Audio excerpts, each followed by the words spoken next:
Right now, Pittsburgh's best sports show is about to begin. Call us or tweet us. We've got things to talk about on the Nightly Sports Call.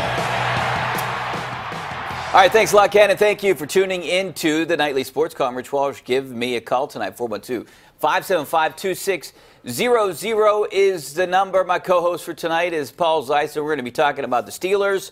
We're going to be talking about the Penguins. Deja vu at PPG tonight. Not only did they go into overtime and win it in overtime, it was Phil Kessel again with a big goal, his 300th goal to win it.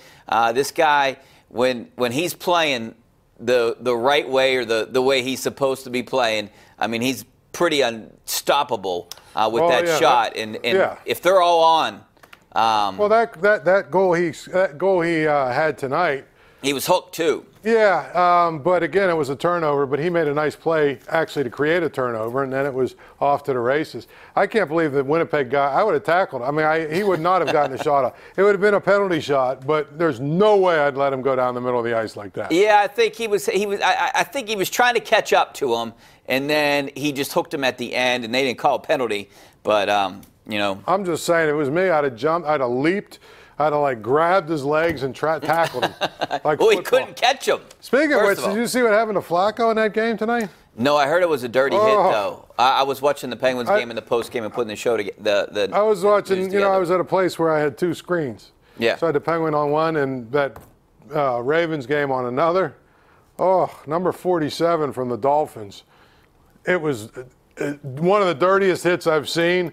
He lit him up. Like, it was one of those ones, too. He knocked his helmet off.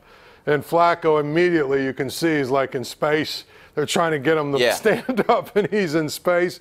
They got him out. They got him off the field. He's already in the concussion protocol. It was one of the dirtiest hits I've ever seen in football. You know, speaking of dirty hits and dirty players, you know, that shouldn't be in the game. I mean, Le'Veon Bell talked about it. Ramon Foster talked about it because of playing Vontaze Burfict, who probably is the dirtiest player in the NFL. At what point does the NFL step in and do something about this? You know, if they deem it a dirty play, you a dirty player, there has to be some kind of suspension.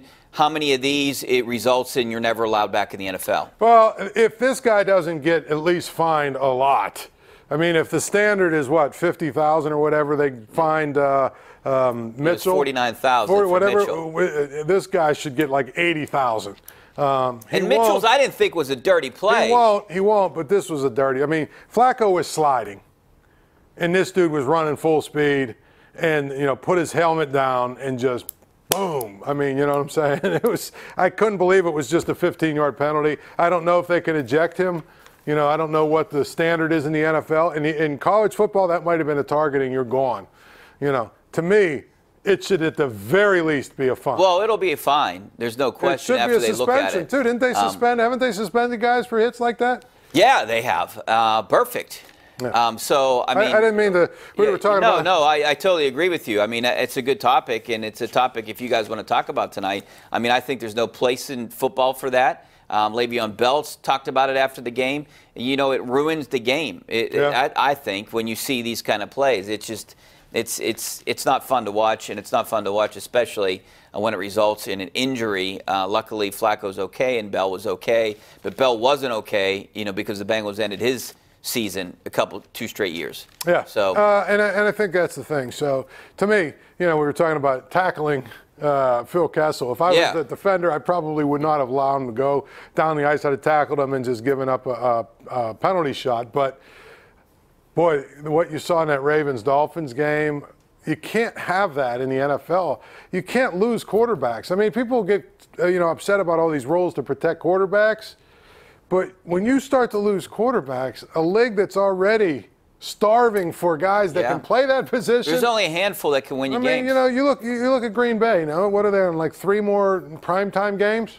Who wants to watch that now? One of them against the Steelers. That's what I'm saying, though. Who wants to watch? If you're tuning in to watch Green Bay, why are you watching them? I'm surprised that they haven't made a move. Right? I mean, you're tuning in. If you're not a Green Bay Packers fan, you're not tuning in for that game.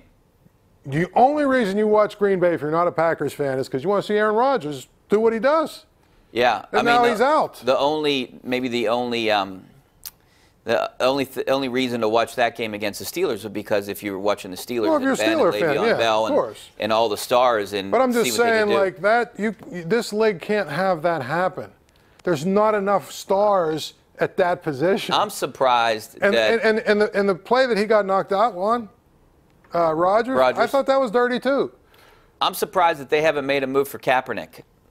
Well, you know, that just goes to show you that there's something going on. Well, I know they like the guy, but they got to bring another quarterback in there. Yeah, I think. But they had two. They like the kid that they've had. He's been there for 3 years. He knows the system.